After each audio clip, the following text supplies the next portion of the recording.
Amables oyentes, muy buenos días. Bienvenidos a la presente emisión de una vez más el consultorio jurídico aquí en Unipymes. Empresarios y empresarios de Colombia y América Latina, tengan todos ustedes un buen día. Hoy la escuela Unipymes, la escuela de las pymes latinas, da inicio en este momento a una nueva jornada de nuestro consultorio legal en el mes de mayo. Recuerden que estos consultorios se realizan siempre el último miércoles de cada mes. Adicionalmente, hoy tenemos un tema bien interesante son los diferentes tipos de contratos laborales.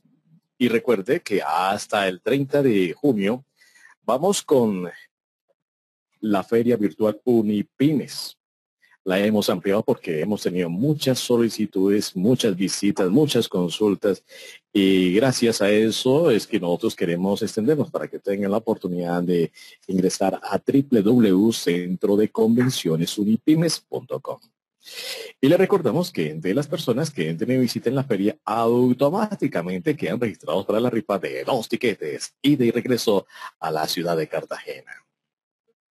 Soy Fernando Rinconche y junto a Stephanie Gregory y Rafael Ferrer les damos la bienvenida a la sesión de hoy. Antes de iniciar nuestra clase virtual, queremos expresar nuestros agradecimientos a las empresas que hacen posible que esta conferencia se lleve a cabo. Envía, Enlace Operativo, Protección, Banco de Occidente, Colfondos, TACA Airlines, Credi, Banco Visa. Recuerden que estas empresas apoyan la educación y el fortalecimiento de su pyme. La conferencia que normalmente hemos programado para este 2012 se desarrollará una vez a la semana, los días miércoles de 9 a 10 de la mañana, con la participación interactiva de los más reconocidos expertos en cada uno de los temas que hemos incluido en la programación oficial. Para este año hemos diseñado el plan de educación Unipymes, conformada por 5 diplomados los martes, jueves y viernes de 6 de la tarde a 9 de la noche. 11 consultorios legales los últimos miércoles de cada mes y la invitación es muy cordial para que cada mes nos sigan y nos lean en la revista Gerente Pyme. Ya está en esta semana lista la edición del mes de junio. También los invitamos a que se inscriban en todas nuestras actividades académicas durante el año. Y recuerden que estamos también a nombre de Microsoft. Ustedes serán nuestros invitados especiales a esas actividades que oportunamente por correo electrónico les estaremos comunicando. En estas jornadas ustedes podrán interactuar con los expositores. Recuerden que la temática y la actividad es muy sencilla. Ustedes pueden hacer clic en la manito de color verde y automáticamente les habilitamos el micrófono. O si prefiere hacer su pregunta, lo puede hacer por el chat. Adicionalmente, si quiere hacer una intervención más profunda con nuestra invitada de hoy, les envían un correo electrónico que ya le estaremos confirmando la dirección. Hechas las aclaraciones, pues le damos la bienvenida a nuestra conferencista, la doctora Joana Novoa Serna. Ella es abogada titulada de la Universidad Sergio Arboleda de Bogotá, especializada en Derecho Laboral y Seguridad Social de la misma universidad. Actualmente se desempeña como catedrática de la Universidad Sergio Arboleda de Bogotá y cursa estudios de maestría en Derecho, con énfasis en procesal y probatorio. Doctora Novoa, la dejamos al frente de nuestro atento auditorio. Muy buenos días. Muy buenos días, ¿cómo están ustedes? Bien, es un placer tenerla aquí en estos micrófonos. Muy buenos días. Es un placer tenerla aquí y poder compartir con ustedes la información que tenemos a propósito de este tema, los contratos laborales. Adelante. Muchas gracias.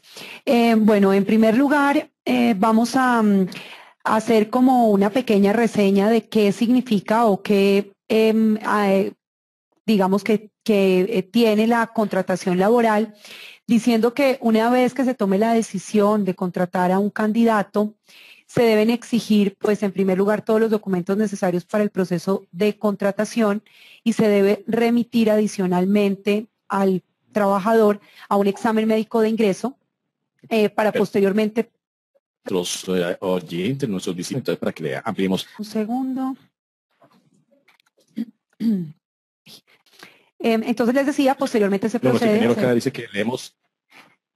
Doctora, así le damos F5. F5 le damos a la presentación para ¿Sí? Exactamente. Eso está mejor. Muchísimas gracias. Perfecto, mil gracias.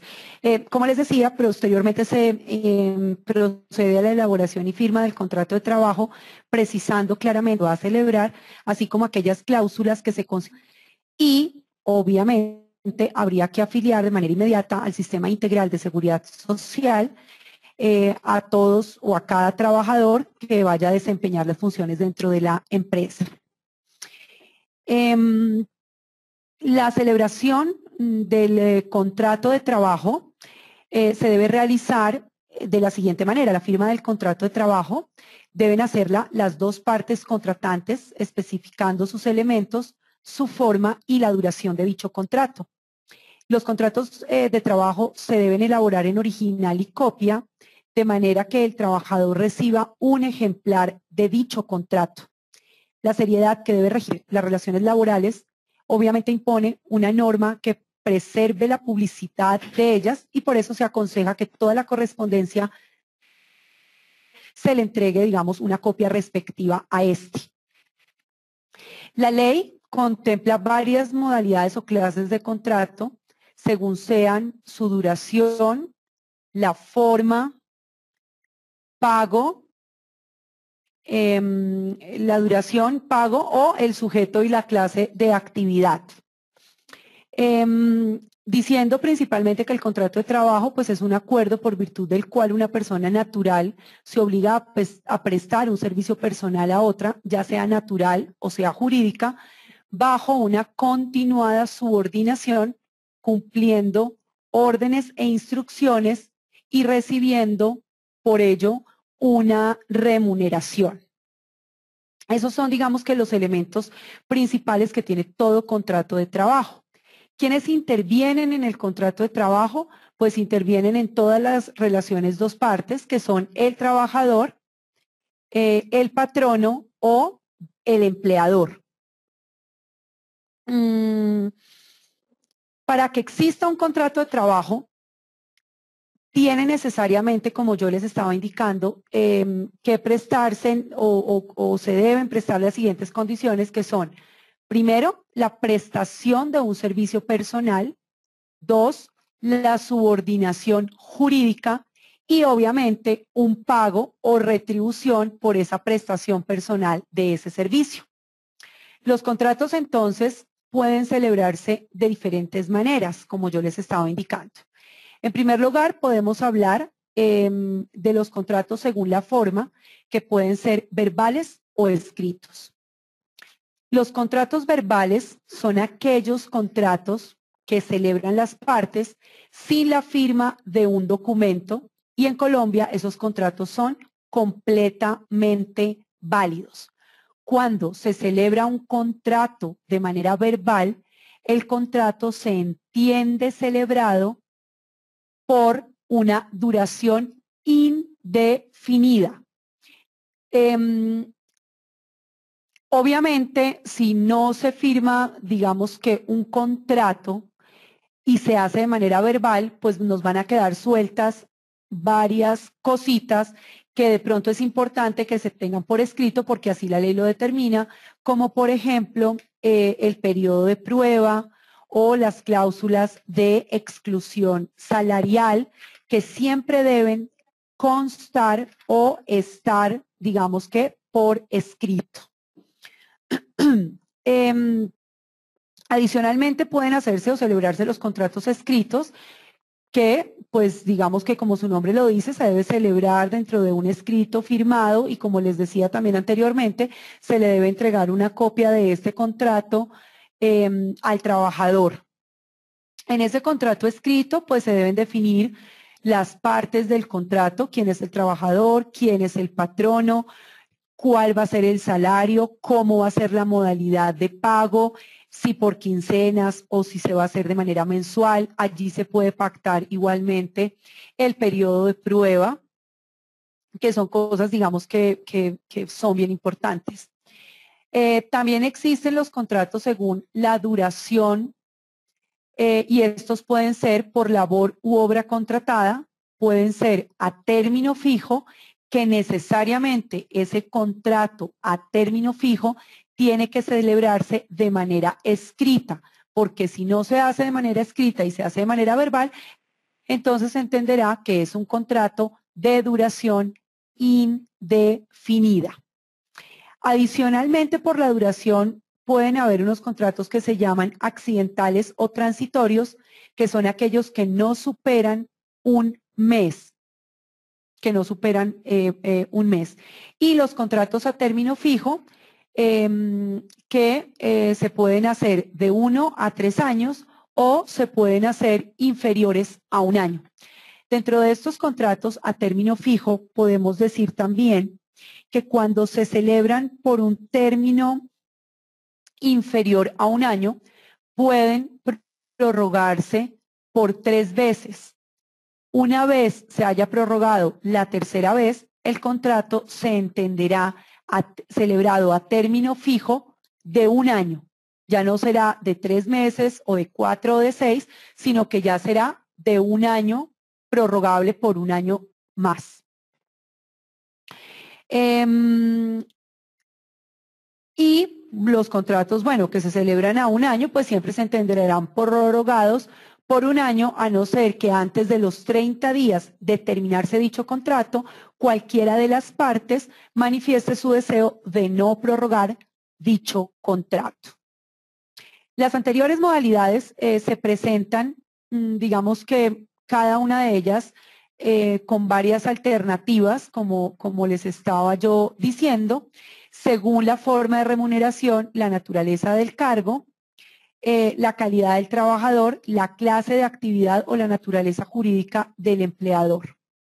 Los contratos también pueden llegar a celebrarse por la forma de pago o se puede, digamos que decir dentro del contrato la forma de pago, que puede ser de sueldo, a destajo, a jornal, con salario integral, o se puede estipular que se pague una parte en salario y una parte en especie, una parte en dinero y una parte en especie, como se hace generalmente con los contratos de las empleadas del servicio doméstico, ya que cuando son internas, pues ellas duermen en la casa de habitación, se les da, digamos que toda la alimentación, se les pagan los servicios, entonces allí se puede pactar que una parte se les paga dinero.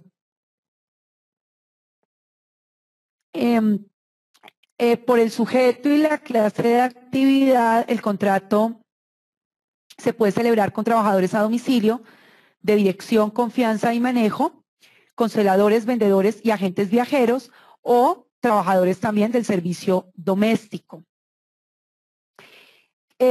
Como yo les había indicado, se debe hacer un examen médico de ingreso que se recomienda que lo hagan los empleadores y que ordenen pues dichos exámenes médicos de admisión o de ingreso a todos los trabajadores con el fin de determinar la aptitud física, mental y psicológica del trabajador para el oficio que va a desempeñar y las condiciones ambientales en las que vaya, digamos que a ejecutar el contrato.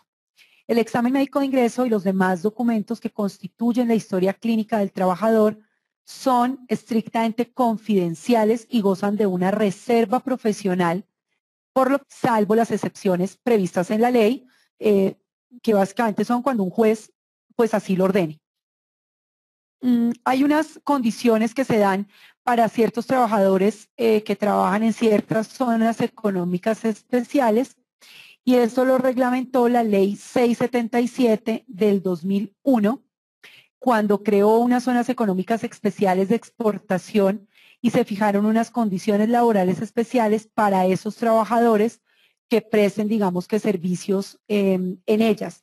Entonces ellos tienen mayores garantías en vacaciones, los periodos tienen que ser mucho más amplios, los periodos de vacaciones que se lleguen a dar. Según la naturaleza, los contratos también pueden definirse o existen los contratos de aprendizaje, ocasionales, civiles o de prestación de servicios independientes. Esos contratos, digamos, civiles o de prestación de servicios independientes no son contratos laborales, son, como su nombre lo indica, de servicios o prestación de servicios independientes, y hay que tener, o la gente tiene que tener mucho cuidado en la celebración de ese tipo de contratos civiles o de prestaciones de servicios independientes, porque muchas veces las empresas, para, digamos, tratar de burlar un poco la ley y no afiliar al trabajador al sistema de seguridad social integral o para no pagarle, digamos, que todas las prestaciones de ley, celebran estos tipos de contratos con los trabajadores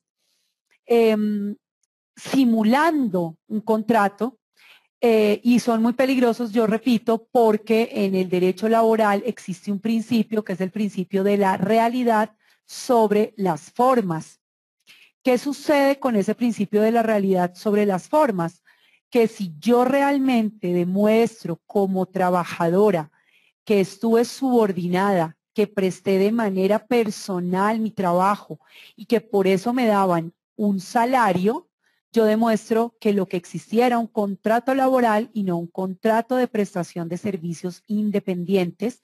Y entonces el juez condenará a la empresa o al patrono, si es una persona natural, a que me pague absolutamente todas las prestaciones de ley que dejó de pagarme durante el tiempo que duró esa relación laboral que estaba disfrazado bajo un contrato de prestación de servicios independientes.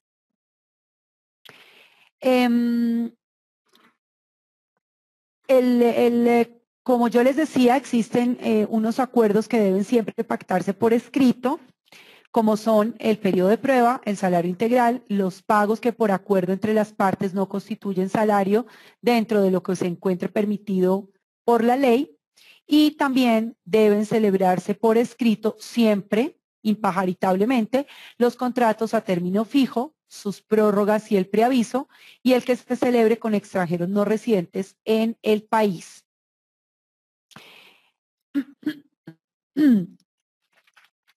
Existe, además, un nuevo contrato o una nueva modalidad de contrato que es el teletrabajo, que fue creado mediante la ley 1221 del año 2008, ley que reglamentó pues ese teletrabajo como un instrumento de generación de empleo y autoempleo mediante la utilización de tecnologías de la información y las telecomunicaciones. Ese teletrabajo es una forma de organización laboral que consiste básicamente en el desempeño de actividades remuneradas o prestación de servicios a terceros, utilizando como soporte las tecnologías de la información y la comunicación para el contacto entre el trabajador y la empresa, sin requerirse de la presencia física del trabajador en un sitio específico de trabajo. Ese teletrabajo puede revestir una de las siguientes formas que paso a explicar. Pueden ser autónomos, que son aquellos que utilizan su propio domicilio o un lugar escogido para desarrollar su actividad profesional, que puede ser una pequeña oficina o puede ser la casa o puede ser un local comercial. En este tipo se pueden encontrar las personas que trabajan siempre por fuera de la empresa y solamente acuden a la empresa para situaciones muy puntuales y ocasionales. Los móviles, que son aquellos teletrabajadores que no tienen un lugar de trabajo establecido, no tienen un local, digamos, donde ellos se establezcan y cuyas herramientas primordiales para desarrollar sus actividades profesionales son las tecnologías de la información y la comunicación, pues en diferentes dispositivos móviles, el celular, el computador, etcétera, etcétera. Los suplementarios, que son aquellos teletrabajadores que laboran 2 o 3 días a la semana en su casa y el resto del tiempo lo hacen en la oficina.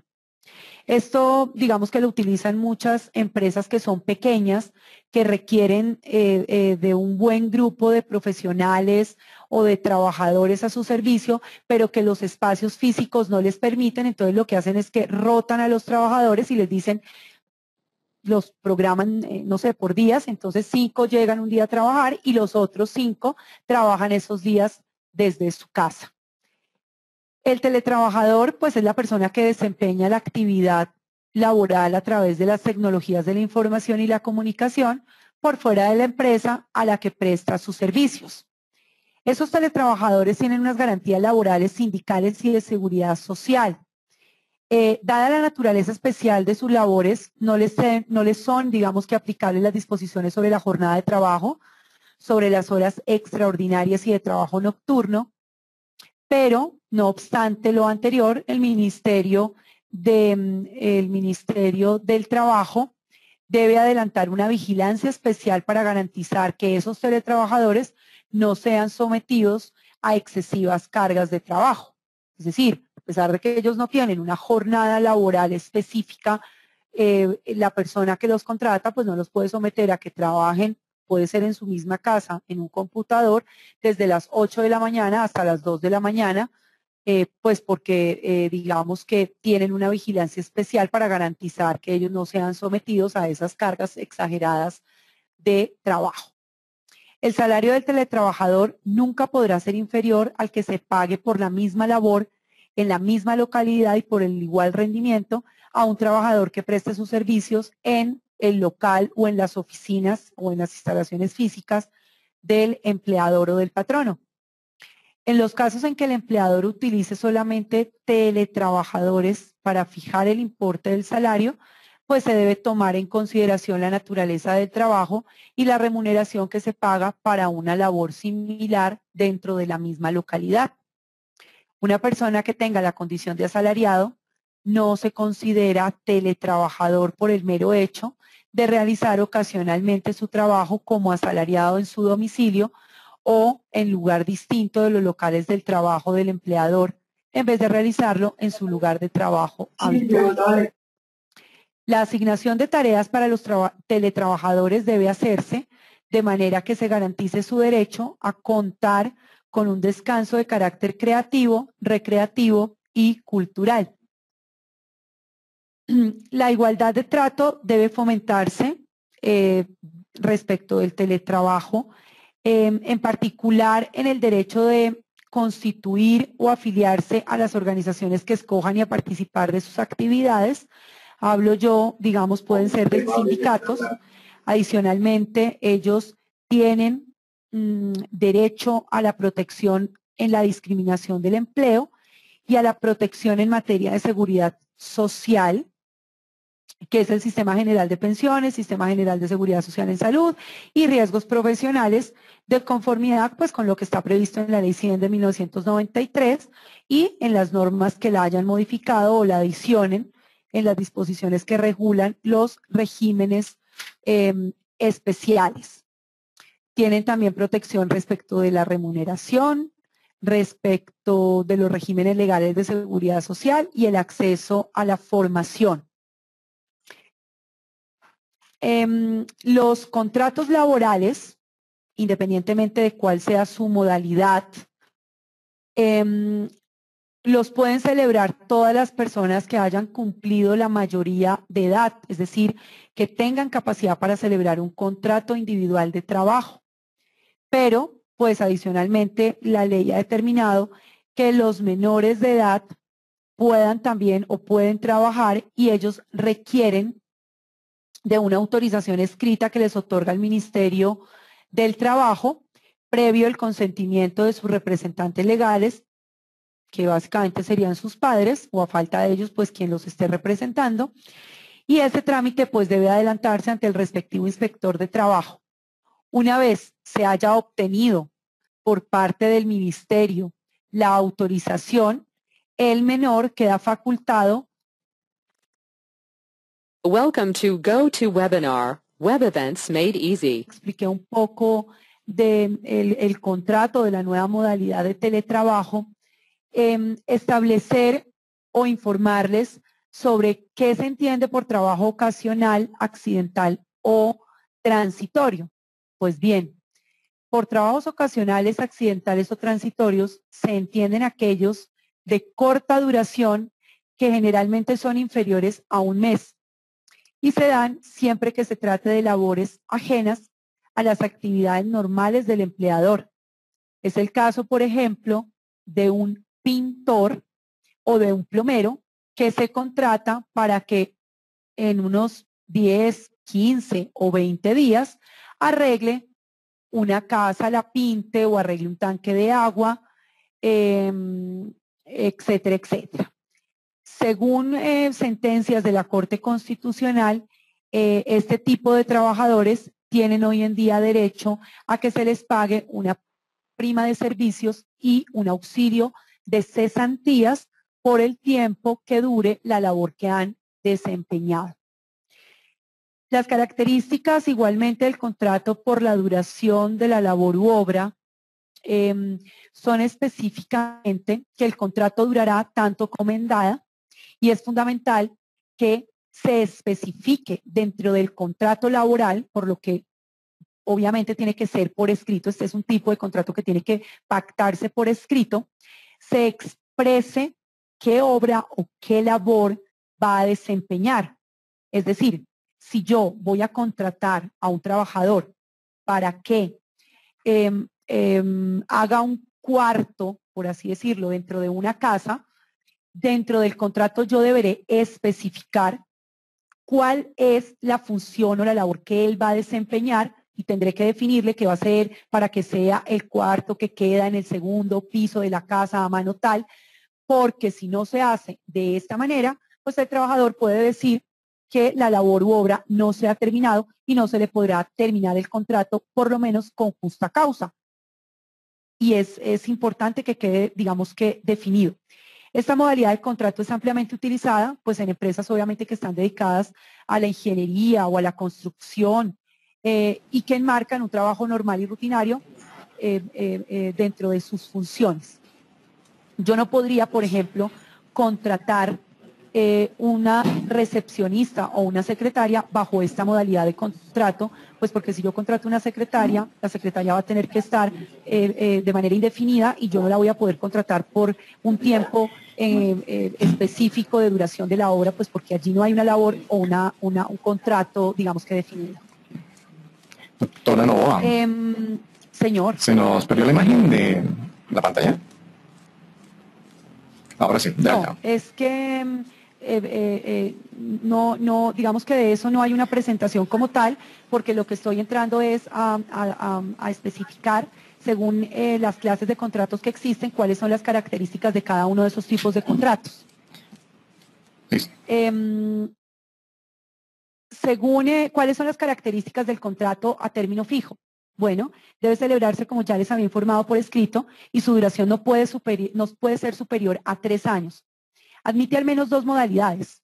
Una, que el contrato a término fijo sea inferior a 1 año y que no tiene un término mínimo de duración, y el contrato a término fijo de duración entre 1 y 3 años, que es renovable, pues indefinidamente. No es que se convierta en un contrato a término indefinido, sino que se puede prorrogar de manera indefinida por 1 año, por otro año, por otro año, o si se celebró por 3 años, por 3 años, por 3 años, por 3 años. Para su terminación, la ley exige que se dé un preaviso, es decir, que la parte interesada avise a la otra su determinación de no prorrogarlo con una antelación inferior a 30 días, que deben ser calendario, a la fecha de vencimiento del término estipulado. Si se llega a omitir, pues ese preaviso, o no se surte dentro de la oportunidad legal, esto es dentro de esos 30 días, el contrato se va a entender renovado por un periodo igual al inicialmente pactado de manera sucesiva. Los contratos de trabajo cuya duración sea inferior a 30 días, de conformidad con la ley, no requieren un preaviso para su terminación, pero sería, digamos que muy prudente que dentro de ese contrato que se celebra de manera escrita, se determine cuál va a ser el tiempo exacto de duración.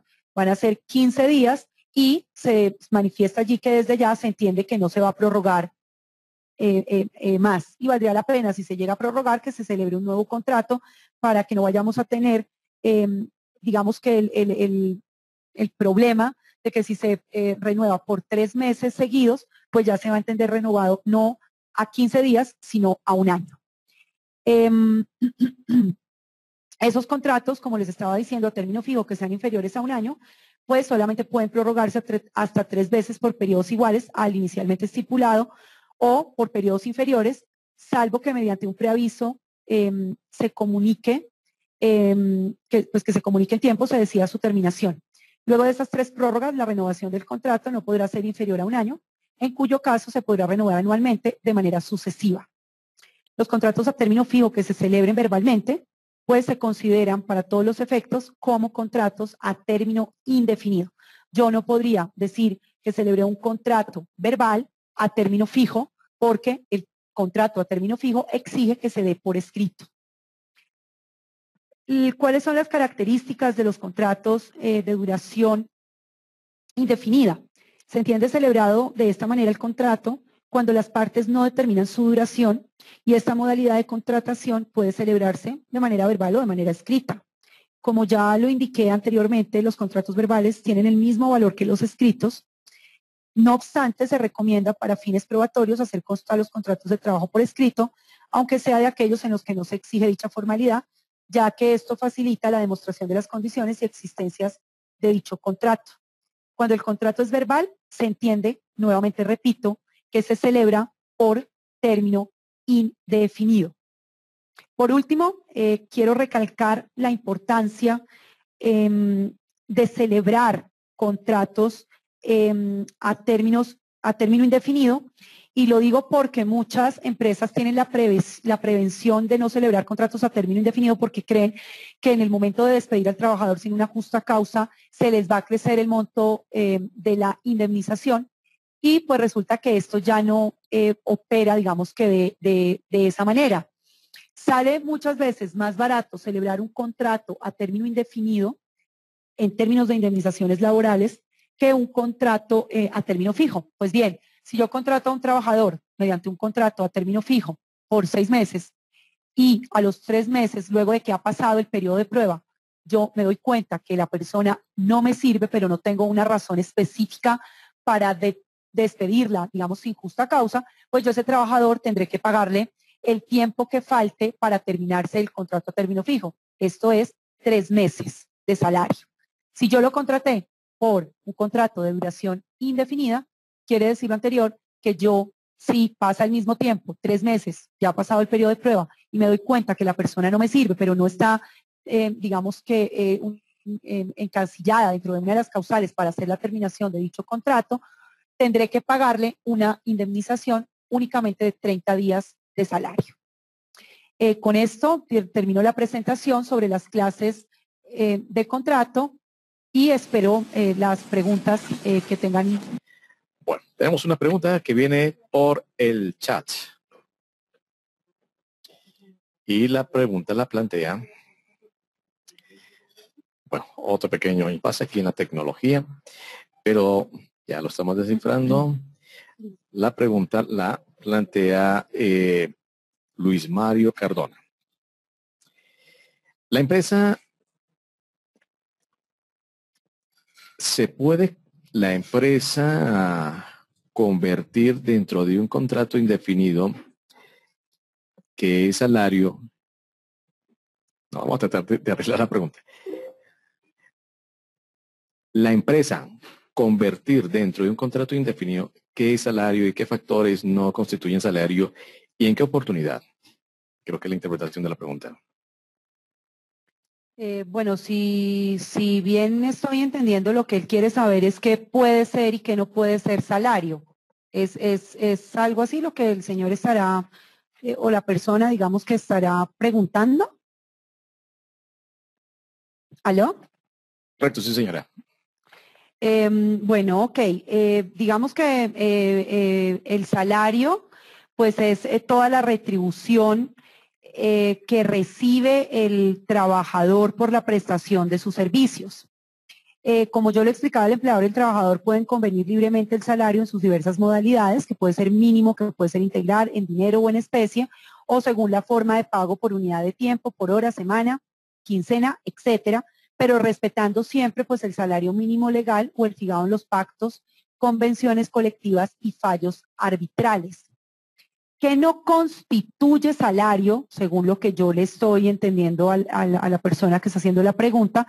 Pues no constituyen salario nunca las sumas que ocasionalmente y por mera liberalidad recibe el trabajador en dinero o en especie. Lo que pueda recibir no para su beneficio ni para enriquecer su patrimonio, sino para desempeñar a cabalidad sus funciones, como cuando yo le doy al mensajero plata para que se transporte o le doy a un vendedor gastos de representación. Tampoco constituyen salario, digamos que los beneficios y auxilios habituales o ocasionales, cuando las partes hayan dispuesto en forma expresa que no tendrán carácter salarial, tales como primas extralegales de vacaciones o de Navidad, o una bonificación al año que me den por el buen desempeño que tuve.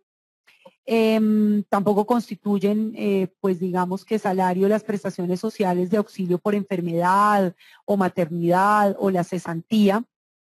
Los suministros en especie cuando se pacte que no tendrán el carácter de salario, tales como pues alimentación o vestuario o alojamiento.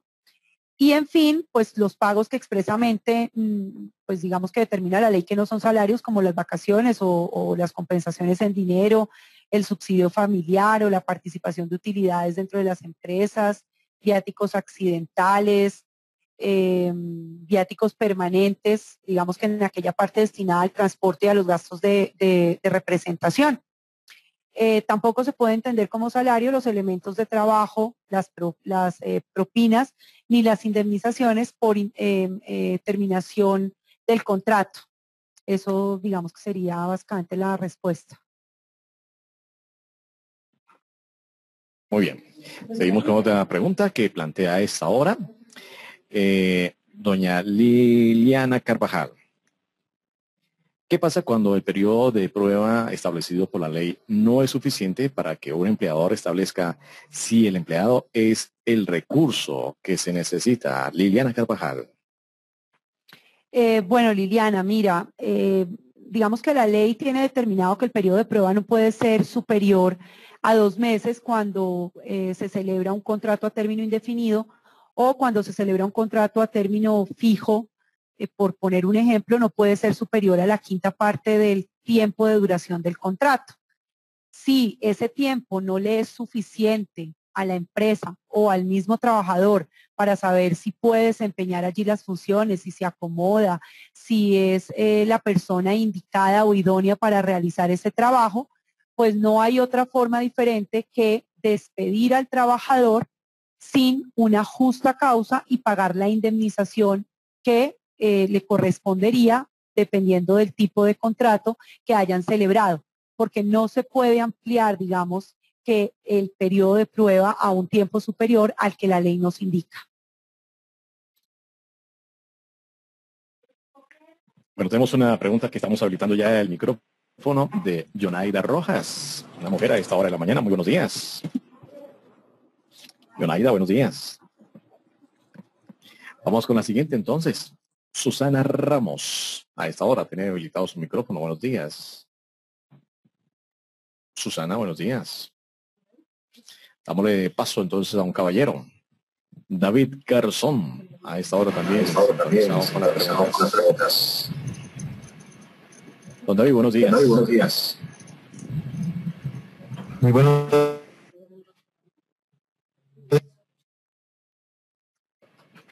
Adelante, adelante.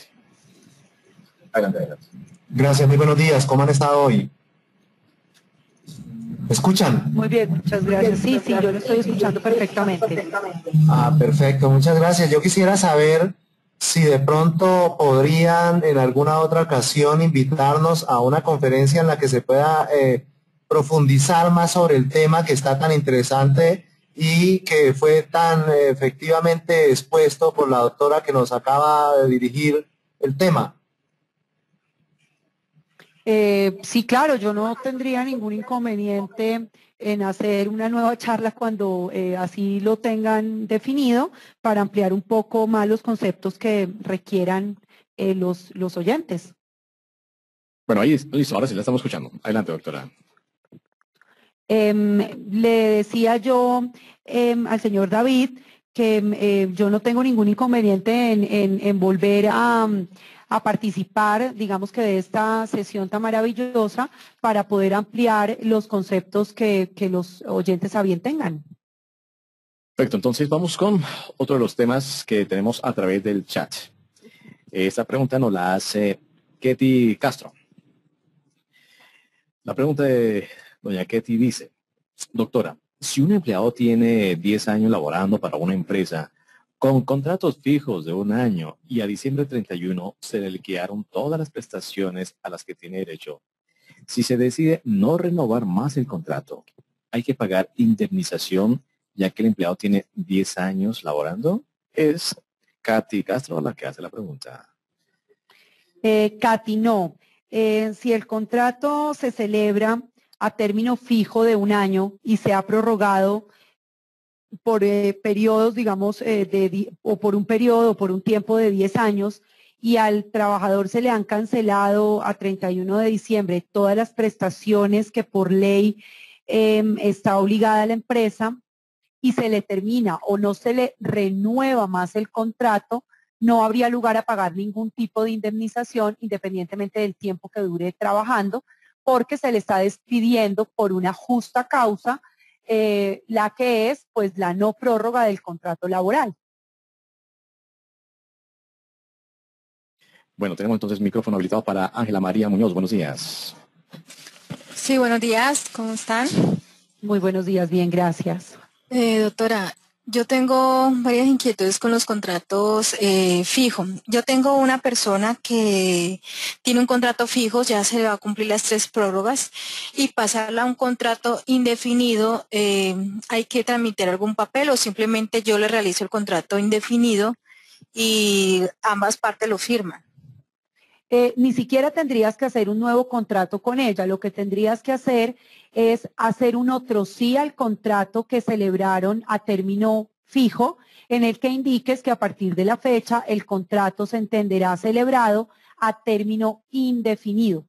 Basta con eso y con que definas de pronto si le vas a cambiar el salario, que no, pues no creo o no es necesario, porque imagino yo que va a seguir realizando las mismas funciones. Entonces bastaría simplemente con que le manifestaras en un otro siesto que firmas tú, firma la trabajadora, y de eso se queda cada una con una copia y basta con eso. María del Carmen, buenos días.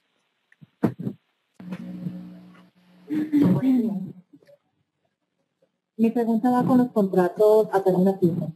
¿Es legal que yo elabore un contrato por 6 meses a un trabajador y este se renueve, digamos, por los 3 periodos y en el cuarto yo lo pase a un contrato a término fijo a un año? ¿Aló? Sí, tenemos dificultades hoy con el sonido, hoy definitivamente.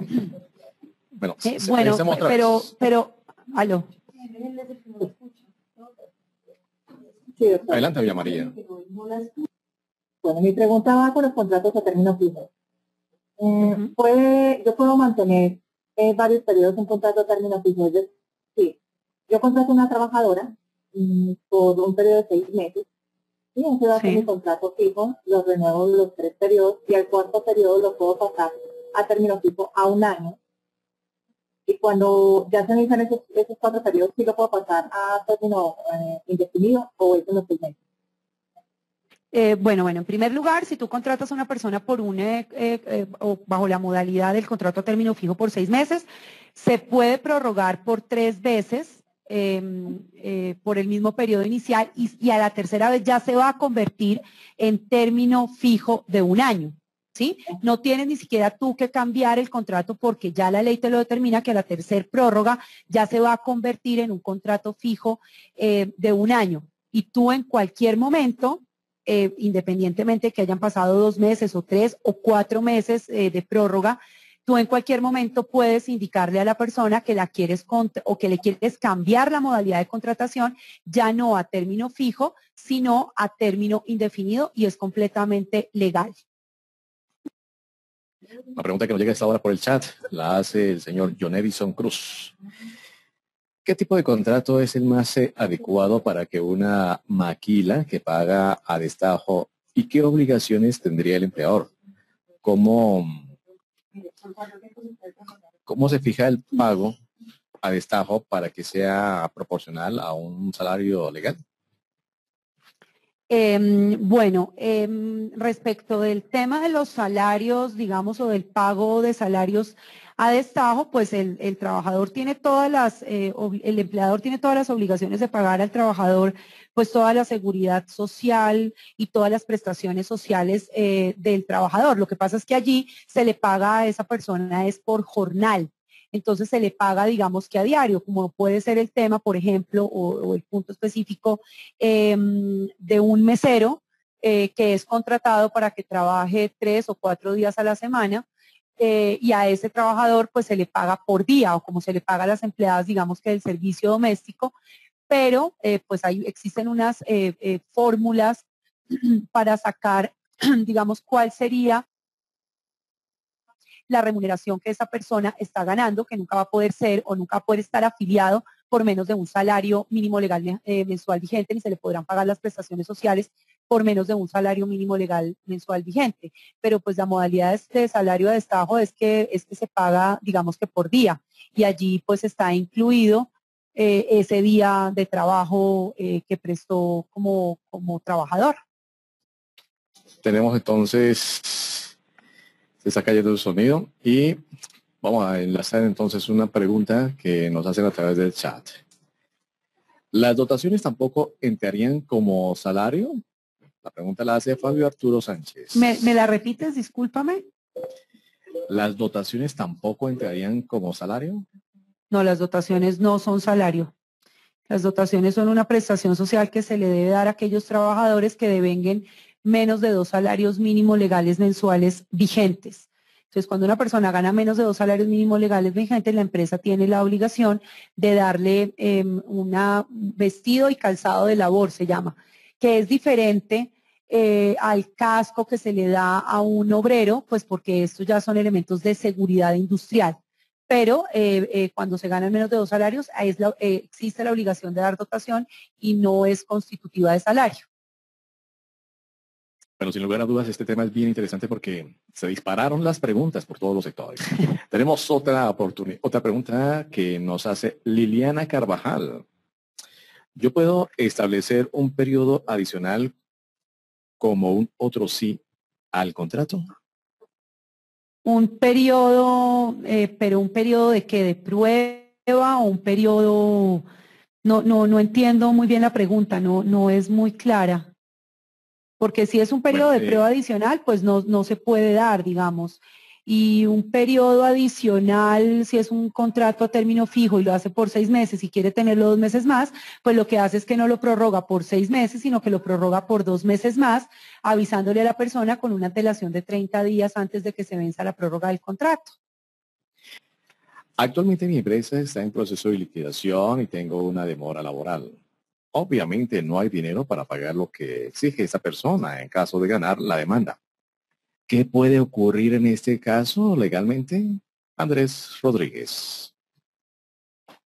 Bueno, Andrés, digamos que si el juez condena a su empresa para que le pague al señor una indemnización y prestaciones sociales, pues dependiendo del tipo de empresa que usted tenga, podrían llegar a perseguir, digamos que su patrimonio también, dependiendo del tipo de empresa que tengan, porque pues los derechos de los trabajadores no se pueden ver vulnerados por la quiebra de la empresa.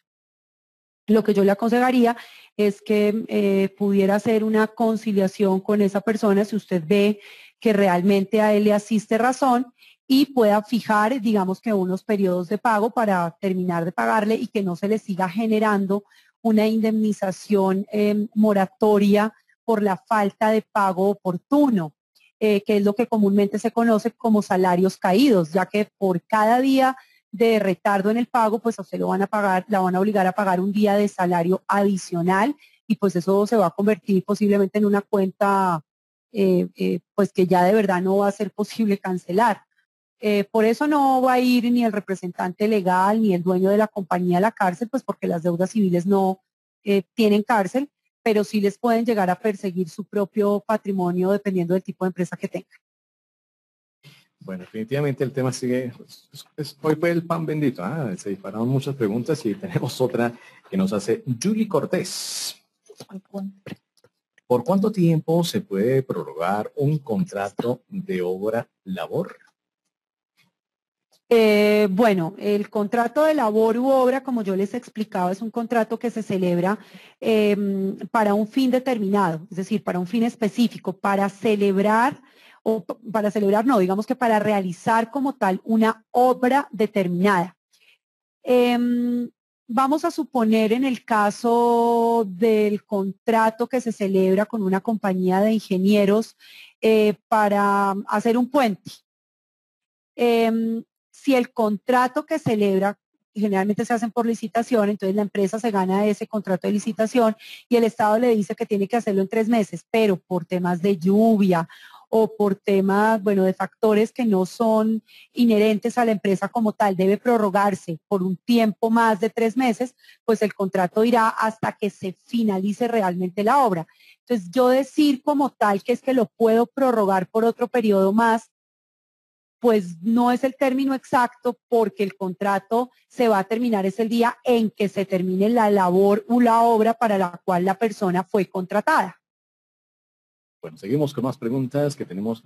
Bueno, vamos a habilitar el micrófono nuevamente. Nuevamente lo tiene habilitado Angélica Mosquera. Buenos días, doña Angélica. Muy buenos días. Aló, Angélica. Aló, Angélica. Hágame un favor, lo que pasa es que yo necesito hacer una pregunta en cuanto a lo de la dotación, a lo que corresponde a la dotación. Sí. Si el empleado gana menos de 2 salarios mínimos, pero no utiliza, por ejemplo, un uniforme, igual se le debería dar la dotación. Claro. O Si tú, por ejemplo, trabajas, no sé, como recepcionista en una empresa y no te tienen un uniforme como tal, la empresa tiene que darte 3 veces al año una dotación, te la pueden, o sea, te pueden dar, digamos que el dinero para que tú adquieras esa ropa, pero bajo la modalidad de dotación, para que compres unos zapatos adecuados para tu trabajo, una blusa y una falda adecuada para tu trabajo. Claro, hay que pagar la dotación. Ok, listo, muchísimas gracias. Con mucho gusto. Otra pregunta nos llega a esta hora de la mañana por el chat y nos la hace Ángela María Muñoz Castrillón. El contrato de prestación de servicios, me gustaría saber cómo se redacta para no subordinar a una persona y a la vez cumpla con su trabajo encomendado. Bueno, no, digamos que la pregunta no debería ser cómo se redacta, sino realmente si la persona a la que se va a contratar realmente va a estar contratada por un servicio, por un contrato de servicios independientes. Para ello, pues, la empresa o el empleador que vaya a contratar a este trabajador tiene que revisar si esa persona tiene autonomía técnica para realizar su trabajo. Es decir, yo soy abogada, a mí una empresa me puede contratar para que yo preste servicios independientes y me pueden exigir que yo cumpla un horario, es decir, me pueden decir, mire, yo necesito que usted esté aquí para atención del público de 8 a 10 de la mañana y es una imposición que me están haciendo y que yo tengo que cumplir. Allí digamos que podría decirse, es que aquí hubo una subordinación. Realmente no, porque yo como abogada para ese tipo de contrato que me están contratando, tengo una autonomía técnica y jurídica para atender a los clientes o para emitir, digamos que algún concepto. Entonces allí no podría yo alegar que es que me contrataron realmente fue por un contrato laboral, sino que realmente yo estaba cumpliendo un trabajo independiente, una prestación independiente. Obviamente que por eso me van a pagar, pero yo no voy a estar sometida a que me corrijan o a que me digan cómo debo hacer mi trabajo porque tengo una autonomía técnica para ello. Diferente sería si a mí me contratan en una empresa de abogados para que yo, digamos que realice unas funciones específicas de elaborar contratos laborales, por poner un ejemplo, y yo tengo un jefe que me corrija esos contratos, tengo un jefe que me indica a quién debo hacerle y a quién no debo hacerle los contratos, un jefe que me indica cómo debo o cómo no debo hacer ese trabajo, porque allí sí realmente existiría una subordinación y no habría un contrato de prestación de servicios independientes, sino un contrato laboral. Perfecto, doctora Novoa. Tenemos las últimas 2 preguntas y a nuestra inmensa audiencia les informamos que por compromisos ya laborales de la doctora, pues tenemos que hacer las últimas 2 preguntas y también por establecer y respetar el horario de todos ustedes. Vamos a la pregunta que hace Liliana Carvajal. Cuando un empleado se despide y se hace un arreglo que puede renunciar, pero la indemnización se saca como una bonificación o un otro concepto, ¿esto se puede hacer? Liliana Carvajal. Bueno, Liliana, si tú terminas un contrato laboral con un trabajador, si me estás hablando de indemnización es porque pues entiende que lo despediste sin una justa causa legal para ello.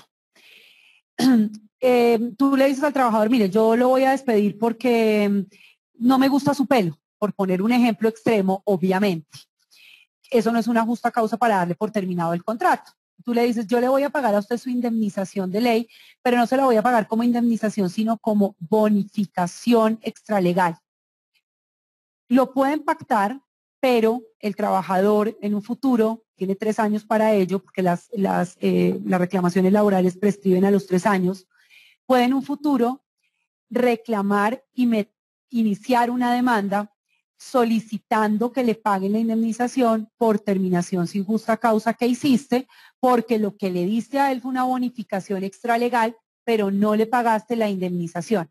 Entonces hay que tener mucho cuidado en eso. La ley hay que respetarla y para que uno se evite problemas hay que hacer las cosas bien hechas tal como lo indican, como lo indica la ley. Si tú lo estás despidiendo porque el señor no te gustó el pelo del señor, pues tú simplemente lo despides sin justa causa y lo que tienes que hacer es pagarle la indemnización con el nombre de indemnización y no de bonificación para que no vayas a tener problemas a futuro. Muy bien. Esa es la última pregunta, pero antes que nada tenemos que agradecerle a todos nuestros participantes porque son muchas las preguntas que hay por el chat. Es un tema que despertó muchísima curiosidad e interés, obviamente, porque es el pan diario que todos manejamos en las empresas.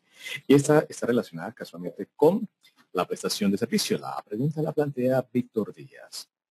¿Es obligación en un contrato por prestación de servicio cumplir un horario? No es obligatorio.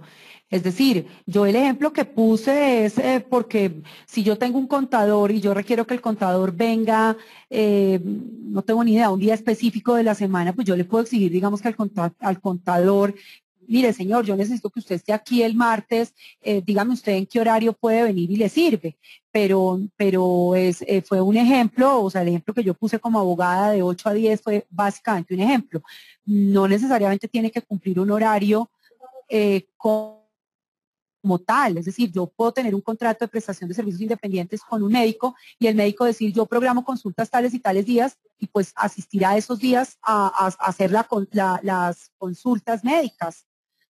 O puedo tener el abogado de la empresa que yo lo llamo cuando lo requiero, pero no tendría que cumplir un horario, ni siquiera tendría que asistir a las instalaciones de la empresa, de mi empresa por medio de la cual yo la contraté, ni siquiera tendría que asistir. Muy bien, señoras y señores, hemos concluido nuestro cuarto consultorio legal del año 2012. El tema de hoy, diferentes tipos de contratos laborales.